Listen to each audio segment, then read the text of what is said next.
ॐ नमो भगवते वासुदेवाय। अथैकोनत्रिंशोऽध्यायः। प्राचीनबर्हिरुवाच। भगवंस्ते वचोऽस्माभिर्न सम्यगवगम्यते कवयस्तद्विजानन्ति न वयं कर्म मोहिताः। नारद उवाच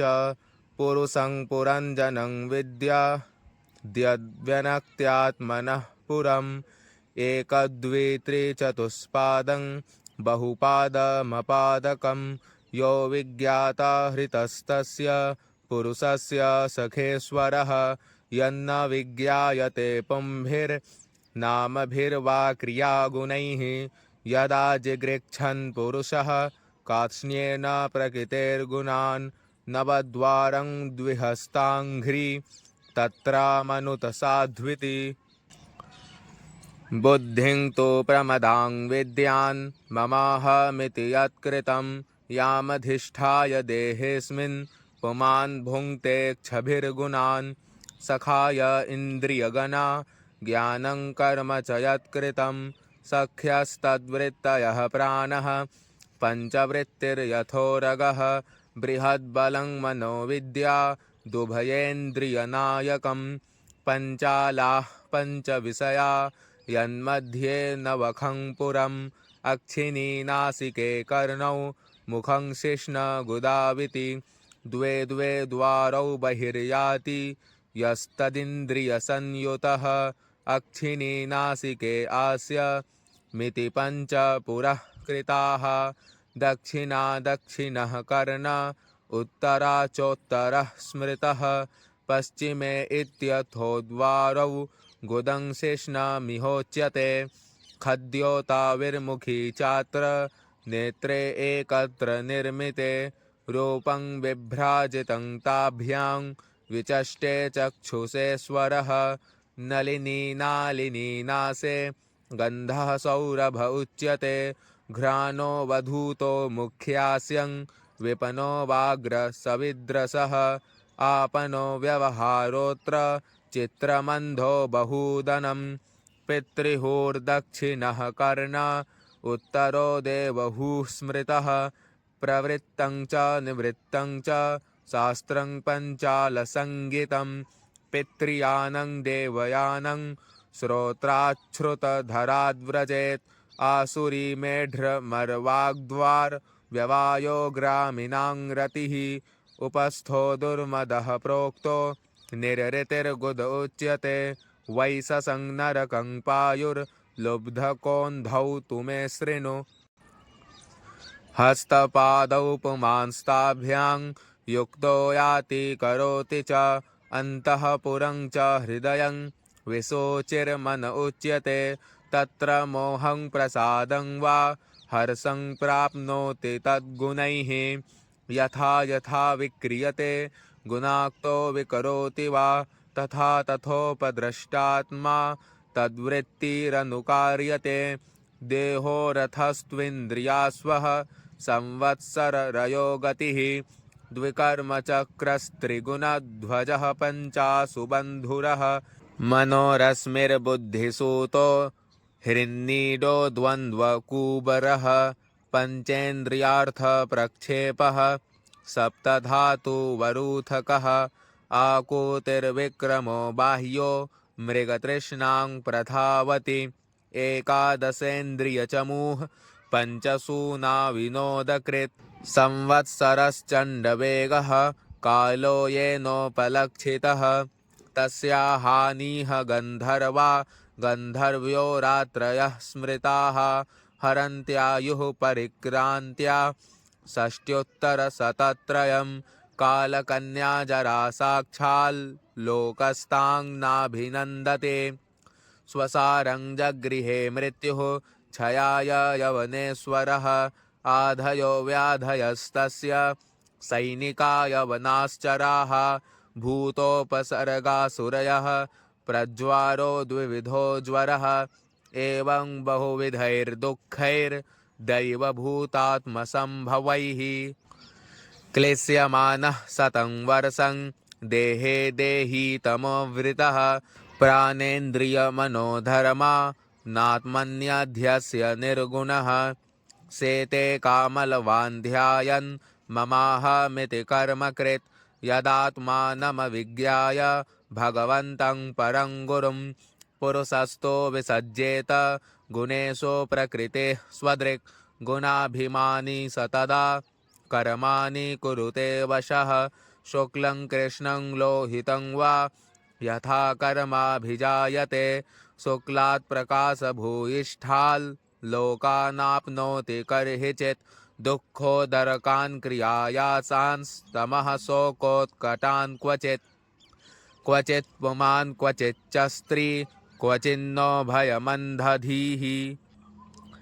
देवो मनुष्यस्तिर्यग्वा यथा कर्म गुणं भवः क्षुत्परीतो यथा दीनः सारमेयो गृहं गृहं चरन् विन्दति यद्दिष्टं दण्डमोदनमेव वा तथा कामाशयो जीव उच्चावच पथा भ्रमन् उपर्यधो वा मध्ये वा याति दिष्टं प्रिया प्रियं दुःखे स्वेकतरेणापि दैवभूतात्महेतुषु जीवस्य न व्यवच्छेदः स्याच्चेत्तत्तत्प्रतिक्रिया यथा हि पुरुषो भारं शिरसा गुरुमुद्वहन् तत्स्कन्धेन स आधत्ते तथा सर्वाः प्रतिक्रियाः नैकान्ततः प्रतीकारः कर्मणां कर्म केवलं द्वयं ह्यविद्योपसृतं स्वप्ने स्वप्न इवानघ अर्थे ह्यविद्यमानेऽपि संसृतिर्न निवर्तते मनसा लिङ्गरूपेण स्वप्ने विचरतो यथा अथात्मनोऽर्थभूतस्य यतो नर्थ परम्परा संसृतिस्तद्व्यवच्छेदो भक्त्या परमया गुरौ वासुदेवे भगवति भक्तियोगः समाहितः सध्रीचीनेन वैराग्यं ज्ञानं च जनयिष्यति सोचिरादेव राजर्षे स्यादच्युत कथाश्रयः शृण्वतः श्रद्दधानस्य नित्यदा स्यादधीयतः यत्र भागवता राजन् साधवो विशदाशयाः भगवद्गुणानुकथन श्रवणव्यग्रचेतसः तस्मिन् महन्मुखरिता मधुभिश्चरित्र पीयूषशेषसरितः परितः स्रवन्ते ताये पिबन्त्यवितृशो नृपगाढकर्णैस्तान्न स्पृशन्त्यसनत्रिड्भयशोकमोहाः एतैरुपद्रुतो नित्यं जीवलोकः स्वभावजैः न करोति हरेर्नूनं कथामृतनिधौ रतिं प्रजापतिपतिः साक्षात् भगवान् गिरिशो मनुः दक्षादयः प्रजाध्यक्षा नैष्ठिकाः सनकादयः मरीचिरत्यङ्गिरसौ पुलस्त्यः पुलहः क्रतुः भृगुर्वसिष्ठ इत्येते मदन्ता ब्रह्मवादिनः अद्यापि वाचस्पतयस्तपोविद्यासमाधिभिः पश्यन्तोऽपि न पश्यन्ति पश्यन्तं परमेश्वरं शब्दब्रह्मणि दुष्पारे चरन्त उरुविस्तरे मन्त्रलिङ्गैर्व्यवच्छिन्नं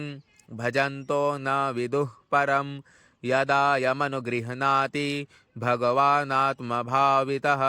स जहाति मतिं लोके वेदे च परिनिष्ठितां तस्मात् कर्मसु बर्हिस्मन् न ज्ञानादर्थकाशिषो मार्थदृष्टिं कृथाः श्रोत्रस्पर्शिष्वस्पृष्टवस्तुषु स्वं लोकं न विदुस्ते वै यत्र देवो जनार्दनः आहुर्धूम्रधियो वेदं सकर्मकमतद्विदः आस्तीर्यदर्भैः प्रागग्रैः कात्स्न्येन क्षितिमण्डलं स्तब्धो बृहद्वधान्मानि कर्मणा वैसि यत्परं तत्कर्म हरितोषं यत् सा विद्या तन्मतिर्यया हरिर्देहभृतामात्मा स्वयं प्रकृतिरीश्वरः तत्पादमूलं शरणं यतः क्षेमो नृणामिह स वै प्रियतमश्चात्मा यतो न भयं मन्वपि इति वेद स वै विद्वान् यो विद्वान् स गुरुर्हरिः। प्रश्न एवं हि सञ्छिन्नो भवतः पुरुषर्षभ अत्र मे वदतो गुह्यं निसामय सुनिश्चितं क्षुद्रं चरं सुमनसां सरणे मिथित्वा रक्तं सडङ्घ्रिगणसामसुलब्धकर्णम् अग्रे वृकान् सुत्रिपो विगणय्य यान्तं पृष्ठे मृगं मृगयलुब्धकबाणभिन्नम् अस्यार्थः सुमनः सधर्मणां स्त्रीणां शरण आश्रमे पुष्पमधुगन्धवच्छुद्रतमं काम्यकर्म विपाकजं कामसुखलवं जह्व्योपस्थ्यादि विचिन्वन्तं मिथुनीभूय तद्भिनिवेशितमनसं षडङ्घ्रिगणसामगीत वदति मनोहरवनिता द्विजनालापे स्वति तरामति प्रलोभितकर्णमग्रे वृकयूथवदात्मन आयुर्हरतो होरात्रान्तान् काललवविशेषान् विगणय्य गृहेषु विहरन्तं पृष्ठत एव परोक्षमनुप्रवृत्तो लुब्धकः कृतान्तोऽन्तः सरेण यमिह पराविध्यते तमिममात्मानमहो राजन् भिन्नहृदयं द्रष्टुमर्हसीति स त्वं विचक्ष्य मृगचेष्टितमात्मनोऽन्तश्चित्तं नियच्छ हृदि कर्णधुनीं च चित्ते जह्यङ्गनाश्रममसत्तमयूथगाथं प्रीणीहि हंसशरणं विरमक्रमेण राजोवाच श्रुतमन्वीक्षितं ब्रह्मन् भगवान् यद्भासत नैतज्जानन्त्युपाध्यायाः किन्न ब्रूयुर्विदुर्यदि संशयोऽत्र तु मे विप्र सञ्छिन्नस्तत्कृतो महान् ऋषयोऽपि हि मुह्यन्ति यत्र नेन्द्रियवृत्तयः कर्माण्यारभते येन पुमानिह विहायतम् अमुत्राण्येन देहेन जुष्टानि स यदश्नुते इति वेदविदां वादः श्रूयते तत्र तत्रः कर्म यत्क्रियते प्रोक्तं परोक्षं न प्रकाशते नारद उवाच येनैवारभते कर्म तेनैवामुत्र तत्पुमान् भुङ्क्ते ह्यव्यवधानेन लिङ्गेन मनसा स्वयं शयानमिममुत्सृज्य स्वसन्तं पुरुषो यथा कर्मात्मन्याहितं भुङ्क्ते तादृशेनेतरेण वा ममैते मनसा यद्य दशावहमिति ब्रुवन् गृह्णीयात् तत्पुमान् राद्धं कर्म येन पुनर्भवः यथानुमीयते चित्तमुभयैरिन्द्रियैहितैः एवं प्राग्देहजं कर्म लक्ष्यते चित्तवृत्तिभिः नानुभूतं क्वचानेन देहेनादृष्टमश्रुतं कदाचिदुपलभ्येत यद्रूपं यादृगात्मनि तेनास्य तादृशं राजल्लिङ्गिनो देहसम्भवं श्रद्धत्स्वाननुभूतोऽर्थो न मनः स्प्रष्टुमर्हति मन एव मनुष्यस्य पूर्वरूपाणि संसते भविष्यतश्च भद्रं ते तथैव न भविष्यतः अदृष्टमश्रुतं चात्र क्वचिन्मनसि दृश्यते यथा तथानुमन्तव्यं देशकालक्रियाश्रयं सर्वे क्रमानुरोधेन मनसीन्द्रियगोचराः आयान्ति वर्गसो यान्ति सर्वे समनसो जनाः सत्त्वैकनिष्ठे मनसि भगवत्पार्श्ववर्तिनि तमश्चन्द्रमसि वेदमुपरज्यावभासते नाहं ममेति भावोऽयं पुरुषे व्यवधीयते यावद्बुद्धिमनोक्षार्थ गुणव्यूहो ह्यनादिमान् स्वप्तिमूर्च्छोपतापेशो प्राणायनविघाततः नेहतेहमिति ज्ञानं मृत्युप्रज्वारयोरपि गर्भे बाल्येऽप्यपौष्कल्यादेकादशविधं तदा लिङ्गं न दृश्यते यूनः कुहवां चन्द्रमसो यथा अर्थे ह्यविद्यमानेऽपि संसृतिर्न निवर्तते ध्यायतो विषयानस्य स्वप्नेनर्थागमो यथा एवं पञ्चविधं लिङ्गं त्रिवृत्षोडशविस्तृतम् एष चेतनया युक्तो जीव इत्यभिधीयते। अनेन पुरुषो देहानुपादत्ते विमुञ्चते हर्षं शोकं भयं दुःखं सुखं चानेन विन्दते। यथा तृणजलूकेयं नापयात्यपयाति च न त्यजेन्म्रियमाणोऽपि प्राग्देहाभिमतिं जनः। यावदन्यं न विन्देत व्यवधानेन कर्मणां मन एव मनुष्येन्द्र भूतानां भवभावनं। यदाक्षयश्चरितान् ध्यायन् कर्माण्याचिनुते सकृत् सति कर्मण्यविद्यायां बन्धः कर्मण्यनात्मनः। अतस्तदपवादार्थं भज सर्वात्मना हरिं पश्यंस्तदात्मकं विश्वं स्थित्युत्पत्त्यव्ययतः। मैत्रेय उवाच